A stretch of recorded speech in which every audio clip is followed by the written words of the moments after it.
함께 읽을 말씀 사사기 6장, 사도행전 10장, 예레미야 19장, 마가복음 5장 말씀입니다.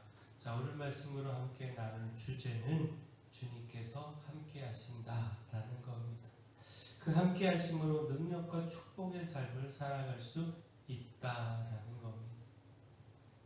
그 주님이 함께 하심으로 승리할 수 있습니다. 사사기 6장은요, 기드온에 대한 말씀입니다.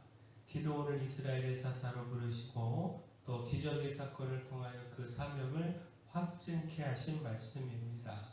무엇보다 하나님은 기드온에게 함께 하심과 이를 통한 승리를 약속하셨습니다. 곧 기드온은요, 하나님의 사사로 부르심에 자신의 연약함을 바라보았습니다. 자신의 힘으로는 그 명령을 수행할 수 없고 또 미디안과 싸워 이길 수 없다고 두려워했습니다. 이에 하나님은 반드시 기드온과 함께 할 것이고 이를 통하여 미디안을 물리치고 승리하게 될 것을 말씀하셨습니다.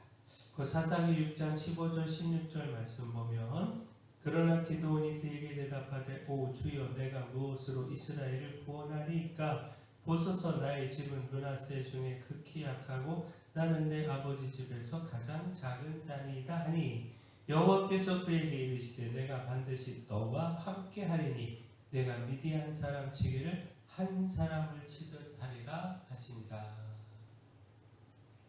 자, 승리는 하나님이 함께 하시느냐 아니냐 바로 여기에 달려 있지 않습니까? 결코 내가 가진 힘에 달려 있지 않습니다. 비록 내가 가진 힘이 연약해도 하나님께서 함께 하시면 능히 승리할 수 있습니다. 따라서 무엇보다 구해야 하는 것이 하나님의 함께 하심입니다. 내가 가진 힘이 작다고 움츠릴 것이 아니라 하나님의 함께 하심을 구하며 감대해야 합니다. 그리고 무엇보다 하나님은 우리의 간구에 응답하셔서 반드시 함께 하심을 믿어야 합니다. 자, 또한 주의 함께 하심으로 치유의 은혜를 누릴 수 있습니다. 마가복음 5장은요, 거라사에 귀신 들린 사람을 치유하신 말씀, 또 혈루병 걸린 여자를 치유하신 것, 또 그리고 야이로의 죽은 딸을 살리신 말씀을 전하고 있습니다. 자, 여기서 주의 함께 하심으로 인한 치유를 보게 됩니다. 주의 함께 하시는 현장에 주의 권능을 통한 치유의 기적이 있다라는 겁니다. 마가복음 5장 15절을 보면 예수께서 이르러 그 귀신 들렸던 자 곧 군대에 귀신 집혔던 자가 옷을 입고 정신이 온전하여 앉은 것을 보고 두려워하더라. 자, 예수님은 바다 건너 거라사인의 지방에까지 찾아가 그 누구도 제어할 수 없고 맬 수 없었던 이 귀신 들린 자를 치료하셨습니다. 또 마가복음 5장 34절을 보면 예수께서 이르시되 딸아 내 믿음이 너를 구원하였으니 평안히 가라 내 병에서 놓여 건강할지어다. 자, 예수님의 옷에만 손을 대어도 치유될 수 있다. 이 믿음으로 예수님께 나온 12회를 혈루증으로 알아온 이 여인을 예수님께서 치료하셨습니다. 또한 마가복음 5장 41절 42절 그 아이의 손을 잡고 이르시되 달리다 쿰 하시니 번역하면 곧 내가 내게 말하노니 소녀야 일어나라 하십니다. 소녀가 곧 일어나서 걸으니 나이가 12살이라 사람들이 곧 크게 놀라거늘. 회당장에 간곡한 간구에 예수님은 회당장의 집까지 찾아가서 이미 죽었지만 그 딸을 죽음에서 살려 일으키셨습니다. 자, 이처럼 주님이 함께하는 현장에 치유의 능력이 있습니다. 따라서 주님의 함께하심을 거부하지 말아야 합니다. 예레미야 19장은요, 깨진 옹기를 통해 하나님의 심판을 전한 말씀입니다. 곧 하나님은 예레미야에게 토기장의 옹기를 사서 백성의 어른들과 제사장의 어른들 앞에서 하나님의 심판을 선언하고 그 옹기를 깨트리라 명령하셨습니다. 상징적 행동을 명령하신 것인데 한번 내던져 깨어진 옹기는 다시 원상복구할 수 없듯이 이처럼 하나님께서 그 백성을 심판하시겠다라는 겁니다.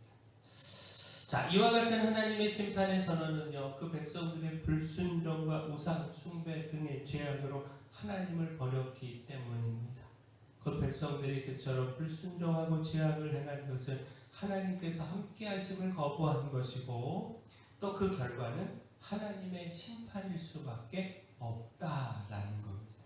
자, 예레미야 19장 4절 5절 말씀 보면, 이는 그들이 나를 버리고 이곳을 불변하게 하며 이곳에서 자기와 자기 조상들과 유다 왕들이 알지 못하던 다른 신들에게 분향하며 무지한 자의 피로 이곳에 채웠음이며, 또 그들이 바알을 위하여 산당을 건축하고 자기 아들을 바알에게 번제로 불살라 드렸나니 이는 내가 명령하거나 말하거나 뜻한 바가 아니니라. 자, 하나님의 함께 하심의 은혜를 거절한 사람들, 하나님의 말씀에 불순종하고 하나님을 버리고 떠난 사람들, 그러므로 하나님께서 함께 하지 않는 사람들, 그들에게 주어지는 결과는 심판일 뿐입니다. 따라서 돌이켜야 합니다. 하나님의 은혜를 구하며 하나님 앞에 나아가 용서하시고 품으시는 그 하나님의 은혜를 누려야 합니다. 그 은혜 속에서 하나님과 함께 해야 합니다. 무엇보다 하나님을 경외해야 합니다. 그 주님은 힘써 경외하는 자와 함께 하십니다. 사도행전 10장은요, 백부장 고넬료에 대한 말씀입니다. 하나님을 경외하고 유대 온 족속에게 칭찬받던 그가 그의 가족과 더불어 성령을 받고 베드로를 통하여 세례를 받았다라는 말씀입니다. 그 베드로는요, 주님께서 보여주신 환상을 통하여 깨달음을 얻고 이방인이었던 고넬료의 청을 받아 그의 집을 방문하게 됐습니다. 그리고 고넬료가 기도 중에 천사를 만났고 또 천사가 자신을 청하게 했다라고 하는 사실도 듣게 됐습니다. 자, 고넬료와의 만남은요, 베드로로 하여금 선민의식과 이방인에 대한 배타적 사고 속에서 가졌던 믿음의 제한을 깨트리는 계기가 됐습니다. 그 사도행전 10장 34절 35절 말씀 보면, 베드로가 입을 열어 말하던 내가 참으로 하나님은 사람의 외모를 보지 아니하시고 각 나라 중 하나님을 경외하며 의를 행하는 사람은 다 받으시는 줄 깨달았도다. 자, 베드로는 이때까지 유대인으로서 율법적 사고를 벗어나지 못했고요, 이방인들과 교제하며 복음을 전하는 일에 부정적 생각을 가지고 있었습니다. 그러나 하나님께서 보여주신 환상과 그 명령에 따라서 고넬료를 만나며 그 생각이 깨어질 수 있었습니다. 하나님의 판단은 혈통이나 민족 등의 외모에 있지 않고 경외함에 있다라고 하는 것, 세상 깨닫게 된 것입니다. 하나님은 혈통이나 신분 등의 외모에 따라 차별하지 않으시고 하나님을 경외하는 모든 사람들을 받아주시고 또 함께 하신다라는 겁니다. 결국 이 깨달음 속에서 베드로는 고넬료와 그 가족들에게 복음을 전하게 됐고, 또 복음을 듣는 모든 사람들에게 하나님께서 성령을 주시는 놀라운 경험도 하게 됐습니다. 하나님은요, 하나님을 경외하는 자와 함께 하십니다. 지위와 혈통과 신분 등에 따라 차별하지 않으십니다. 따라서 하나님의 함께 하심을 구하며 힘써 하나님을 경외하는 우리 모두가 되기를 소원합니다. 하나님을 경외함으로 하나님의 함께 하심도 경험하고, 또 함께 하시는 하나님의 그 은혜, 그 놀라운 구원, 또 그리고 성령의 임하심의 축복도 누리기를 축원합니다. 자, 주의 함께 하심으로 승리를 이루고 구원과 치료의 은혜를 경험할 수 있습니다. 따라서 주를 힘써 경외해야 합니다. 주님을 경외하는 자와 함께 하십니다. 결코 불의와 불순종으로 주님의 함께 하심을 거부하지 않아야 합니다. 바라긴 우리가 힘써 주님을 경외함으로 주님의 함께 하심 은혜 경험하고, 그 속에서 승리도 또 구원과 치료도 그 축복도 누리기를 소원합니다. 사랑의 주 하나님, 반드시 함께 하신다는 말씀을 주님의 약속으로 붙잡습니다. 그 함께 하시는 하나님으로 승리의 삶을 살게 하여 주시옵소서. 불의함과 불순종을 버리고 힘써 하나님을 경외함으로 차별하지 않고 함께 하시는 하나님의 은혜를 누리게 하시며, 또 이를 통해 치료와 기적과 은혜도 누리게 하여 주시옵소서.